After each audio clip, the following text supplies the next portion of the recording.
Difficult people don't just hear your words, they measure your presence.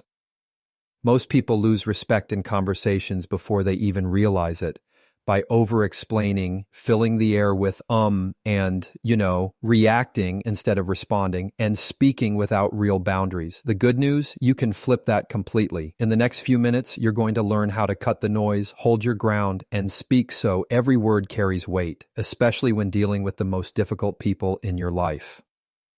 Over-explaining is one of the fastest ways to drain your presence and weaken your influence without even realizing it.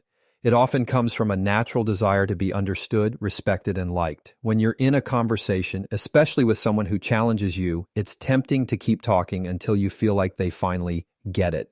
But here's the problem. The more you pile on, the more power you give away.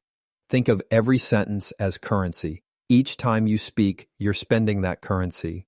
If you spend too much trying to convince someone, you leave yourself with nothing left to command their respect. Over-explaining doesn't just make your point less sharp, it actually invites doubt. The listener starts to wonder, why are they working so hard to prove this? Are they unsure? Is there something they're not telling me? Even if your intentions are pure, the effect can be the opposite of what you want. The truth is, confident people don't feel the need to justify themselves repeatedly. They understand that clarity is more powerful than quantity. When they speak, they deliver their message in clear, concise language, and then they stop. They let the words settle in the space between them and the listener. That pause, that willingness to sit in silence, creates a presence that's magnetic. It sends the subtle message, I've said what I mean, and I don't need to keep convincing you. Over-explaining often shows up when we feel nervous, insecure, or worried about someone's opinion of us.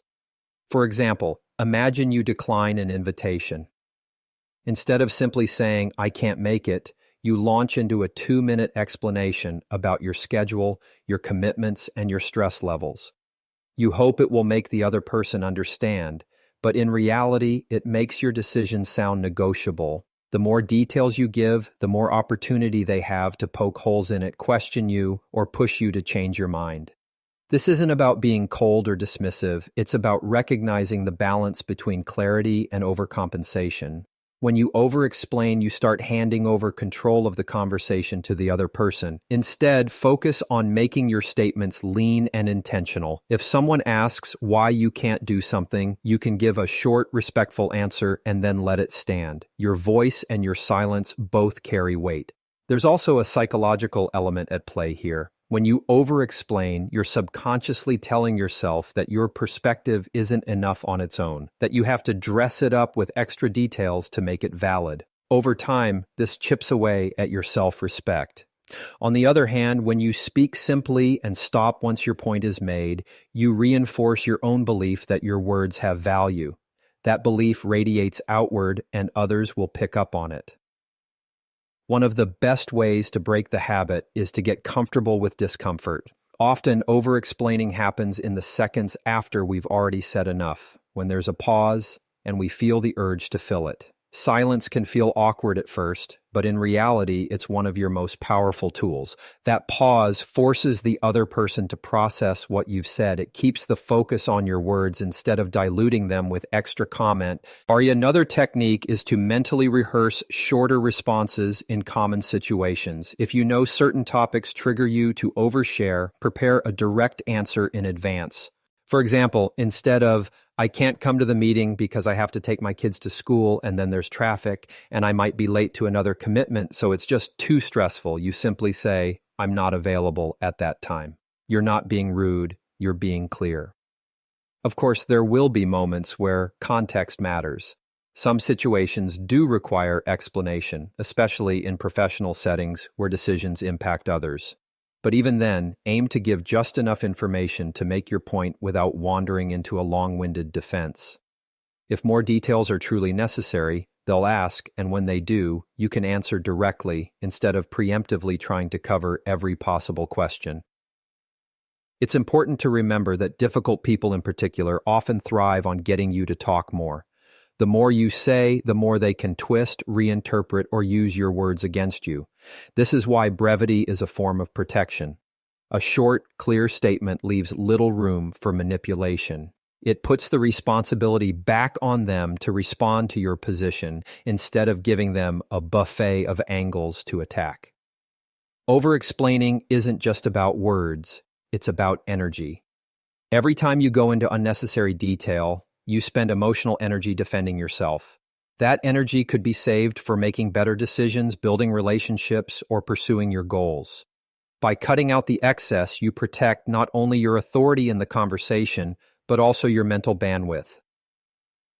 Breaking this habit takes practice, and it might feel uncomfortable at first. You might even worry that people will think you're being short or unfriendly, but in time you'll see that most people respect directness. They don't need every detail, they need clarity. And when you give them that, you make it easier for them to trust you. Start small. Choose 1 or 2 situations this week where you would normally over-explain and instead deliver your message in a sentence or 2. Pause. Resist the urge to fill the silence. Watch how the other person reacts. You might be surprised to find that most people accept your statement without question, and that those who push for more often reveal themselves as the ones trying to control the interaction. The habit of over-explaining is rooted in wanting to be understood, but the irony is that it often creates the opposite effect. It muddies your message, weakens your position, and erodes your confidence. Clear, concise communication isn't just about saving time. It's about signaling that you value your words, your time, and yourself. When you believe your words are enough, others will start believing it too. Filler words and nervous habits can quietly rob you of authority in a conversation. You might not notice them in the moment, but others do, and they respond to them, often subconsciously. Every or like acts as a speed bump in your delivery. They break your rhythm, dilute your message, and make it harder for people to take you seriously. The same goes for nervous laughter, excessive nodding, or shifting your weight back and forth. These small signals tell your audience, I'm not entirely comfortable, and comfort is a big part of perceived confidence. Communication isn't only about the words you say, it's about how you carry them. If your voice trembles, your eyes dart away, or your hands fidget while speaking, your listener's attention drifts away from your message and toward your mannerisms. Instead of focusing on your point, they're subconsciously picking up on your unease. That unease can be misread as uncertainty, insecurity, or lack of conviction, even when your ideas are rock solid. The most magnetic communicators understand the power of deliberate speech. They strip away the necessary verbal clutter so their words stand strong on their own. A short pause between thoughts feels more commanding than filling the space with or. A still posture speaks louder than restless shifting. Silence between sentences isn't empty. It's a space that lets your message breathe. One reason filler words slip into speech is that our brains are processing faster than our mouths can keep up. The filler becomes a placeholder while we gather our next thought. The fix isn't to speak faster, it's to become comfortable with brief pauses. A pause doesn't signal a loss for words, it signals thoughtfulness. It shows that you're intentional, not just reactive. Those listening will feel a greater sense of respect because your words don't feel rushed or careless. Nervous habits often come from self-consciousness. When you focus too much on how you're being perceived, your body starts expressing that tension. You might laugh at your own statements to soften them, even when there's nothing funny. You might glance down or away to avoid eye contact, thinking it makes you less intimidating, when in reality it makes you seem disengaged. These habits aren't moral flaws, they're learned patterns, and like any habit, they can be unlearned with awareness and practice. The key is to replace these habits with intentional actions. For example, instead of fidgeting with your hands, rest them calmly in front of you or use purposeful gestures to emphasize a point. Instead of swaying or pacing aimlessly, plant your feet firmly and lean in slightly when making an important statement. These physical cues send the message that you're grounded and present in the moment. Your voice is another powerful tool. If filler words are your default, Focus on slowing your pace. Speaking too quickly creates more opportunities for verbal clutter to slip in. By speaking slower, you give your brain and your mouth time to align, which naturally reduces the need for placeholders. Lowering your pitch slightly and keeping your tone steady can also add weight to oil your words, making them land with more impact. Eye contact is equally important. Looking directly at the person you're speaking to, even for just a few seconds at a time, creates connection and conveys confidence. If holding eye contact feels intimidating at first, use the triangle method. Shift your gaze between their left eye, right eye, and mouth in a natural rhythm. This keeps your focus anchored without feeling like a stare down. Breaking nervous habits doesn't mean erasing your personality. You can still be warm, friendly, and approachable while maintaining strong presence. The goal isn't to become stiff or robotic. It's to remove the distractions that compete with your message. When people are no longer focused on your count or your fidgeting, they can finally hear you clearly. A helpful exercise is to record yourself in casual conversation or while practicing a talk. Most people are surprised by how often they use filler words or display nervous tics. By watching or listening back, you can pinpoint your patterns and work on replacing them with pauses, stillness, or intentional gestures. Even small improvements in these areas can dramatically change the way others respond to you. It's also important to note that cutting out filler words and nervous habits doesn't happen overnight. The first step is awareness, catching yourself in the act. The second is replacement, choosing a pause, a deep breath, or a steady gesture instead. Over time, this becomes second nature. Your delivery will feel cleaner, your presence stronger, and your audience more engaged. The people who leave a lasting impression often aren't the loudest or most charismatic in the room. They're the ones whose words feel deliberate and whose presence feels steady. They don't rush, they don't clutter their speech. They speak as if their words are worth hearing, and they let their silence carry as much weight as their sentences. This is the effect you create when you eliminate filler words and replace nervous habits with intentional presence. Every conversation, presentation, or interaction is an opportunity to reinforce this. Whether you're in a high-stakes meeting, a casual chat, or a difficult confrontation, the way you carry yourself shapes the way you're perceived. Your words can be intelligent, insightful, and persuasive, but if they're buried under hesitation and distraction, their impact will shrink. When you remove those barriers, people naturally lean in, not because you're shouting to be heard, but because your clarity and calm demand attention. Difficult people often operate like emotional traps. They know how to press buttons, escalate tension, and lure others into reacting on impulse. The moment you take the bait and respond with raw emotion, whether it's anger, frustration, or defensiveness, you hand them control over the interaction. They've shifted the focus from the issue at hand to your reaction, and now you're on their playing field. The antidote is learning to replace emotional reactivity with measured, intentional responses. This doesn't mean shutting down your emotions entirely. It means learning to manage them in the moment so they don't dictate your words or tone. Emotional reactivity is like striking a match. You might feel an immediate release of energy, but it burns out quickly and can leave damage behind. A measured response, on the other hand, is more like steady, controlled heat. It's deliberate, sustained, and far more effective in shaping the direction of the conversation. The first step is creating space between what someone says and how you respond. This can be as simple as taking a slow breath before speaking or allowing a pause to hang in the air. That brief moment is where you regain control.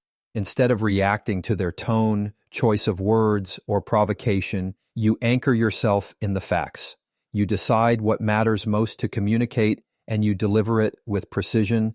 Tone plays a crucial role in this. Even if your words are measured, an irritated or sharp tone can undo your efforts. Difficult people often thrive on tone shifts. They read them as signs they're getting to you. When you keep your voice steady, you disrupt that pattern. You create a sense of unpredictability for them because they can't feed off the emotional response they were hoping for. One way to maintain control in these moments is to focus on your breathing. When tension rises, the body naturally takes shorter, shallower breaths, which increases heart rate and fuels emotional intensity. By slowing your breath, you signal to your body that you're safe and in control. That physical calmness will reflect in your voice and demeanor. It's also important to stay grounded in the facts rather than getting pulled into emotional narratives. Difficult people often try to twist situations into personal attacks or dramatic stories. Instead of following them into that territory, keep your statements anchored to observable reality. Replace "you're being ridiculous" with "here's what actually happened." Facts are harder to argue with, and they keep the discussion in a logical space rather than an emotional battlefield. Another key is resisting the urge to win the exchange in the moment. With difficult people, the goal isn't to outwit them in real time, it's to protect your clarity and composure so you can steer the conversation where it needs to go. Sometimes that means not addressing every jab or accusation they throw at you. Not every statement requires a rebuttal, and choosing not to respond to certain provocations can be a powerful form of control. This approach doesn't mean you're passive or letting bad behavior slide. On the contrary, measured responses often carry more authority because they're intentional and focused. You're not getting distracted by emotional detail. You're holding the conversation on your terms. Over time, this can shift the dynamic entirely, as the other person realizes their usual tactics don't work on you. Practicing this skill can start in low-stakes situations. Notice how often you feel the urge to respond immediately in everyday conversations. Train yourself to pause, even for a second or two, before answering. That tiny window can be enough to transform a reactive impulse into a deliberate choice. Over time, this becomes second nature, and when the stakes are higher, you'll have the muscle memory to stay in control. It's worth noting that measured responses aren't about being monotone or emotionless. They're about channeling your emotion into purposeful expression. Calmness doesn't mean weakness. It means you're not allowing someone else to pull the strings. There's a quiet authority in someone who stays composed under pressure. It signals that they are thinking clearly, not just reacting. In some cases, difficult people will escalate their tactics when they see they're not getting the reaction they want. They might raise their voice, interrupt, or become more aggressive in tone. This is where your consistency matters most. If you match their escalation, they've succeeded in pulling you off balance. If you stay steady, you send the message that your emotional state is not for them to control. There's also a ripple effect to this approach. When you respond rather than react, you not only handle the immediate interaction better, you also strengthen your reputation over time. People begin to see you as someone who can be trusted to stay level-headed, even in tense situations. That kind of respect is hard to earn, but incredibly valuable in both personal and professional relationships. Sometimes the most powerful move you can make with a difficult person is to respond in a way that's so calm, so deliberate, that it makes their aggression feel out of place. It can create a subtle pressure for them to match your tone, even if they don't realize it. Emotional control is contagious. Your steadiness can bring the temperature of the conversation down. At its core, replacing reactivity with measured responses is about taking back ownership of your side of the interaction. You can't control what the other person says or does, but you can control the filter between their words and your reply. That filter is where your power lives. It's the difference between playing their game and making them adjust to yours. This isn't an easy skill to master, especially if you're used to quick emotional exchanges. It requires patience, self-awareness, and the willingness to let some moments pass without immediate resolution. But every time you resist the urge to react, you strengthen your ability to hold your ground. And every time you respond with intention instead of impulse, you reinforce the truth that you, not the difficult person, are steering the conversation. Boundaries aren't just something you think about, they're something you communicate. Without expressing them clearly, people will fill in the gaps with their own expectations, and often, those expectations won't align with your needs. Speaking with boundaries is the art of making your limits known in a way that's firm, respectful, and unshakable. It's not about being harsh or confrontational. It's about being direct enough that there's no confusion about where you stand. When you speak without boundaries, your words can easily be overridden. You might say yes when you mean no, agree to things you don't want, or soften your statements to avoid discomfort. Over time, this creates frustration, not only with others, but with yourself. Boundaries are what protect your time, your energy, and your self-respect, and when you communicate them through your speech, you send the message that you value those things enough to defend them. The first step is to simplify your language. Boundaries get blurry when they're wrapped in long explanations, excuses, or apologies. A direct statement like, "That doesn't work for me," is much stronger than, "I'm really sorry, but I don't think I can because I've been so busy lately, and maybe another time would work better." The first leaves no room for negotiation. The second opens the door for persuasion. The more concise you are, the less opportunity there is for someone to try to talk you out of your limit. It's also important to avoid over-apologizing. Saying sorry when it's not needed undermines your own authority. You don't need to apologize for having boundaries any more than you would for locking your front door. Instead of, "I'm sorry, but I can't," you can simply say, "I won't be able to." This shift in language removes the undertone of guilt and replaces it with quiet certainty. Tone matters just as much as the words you choose. A clear boundary stated in a hesitant, rising tone can sound like a question which invites challenge. When you speak your boundary, keep your tone steady and grounded. This doesn't mean being cold, it means being confident. People can feel the difference between someone who is tentative and someone who is certain about their limits. Repetition can also be a useful tool. Some people will push back against your boundaries either because they're used to you being more flexible or because they simply don't respect limits. In those cases, you don't have to invent new explanations each time. You can calmly repeat your boundary as many times as necessary. If you've said, "I'm not available for that," and they continue to push, you can respond with, "Like I said, I'm not available." The repetition reinforces the message without you being drawn into an argument. Nonverbal cues support your boundaries too. Eye contact, steady posture, and stillness convey that you mean what you say. If your body language is fidgety or closed off, it can undermine your words. Aligning your tone, posture, and expression with your message makes your boundary much harder to challenge. Speaking with boundaries doesn't mean you never compromise. It means that when you do, it's a conscious choice, not something you've been pressured into.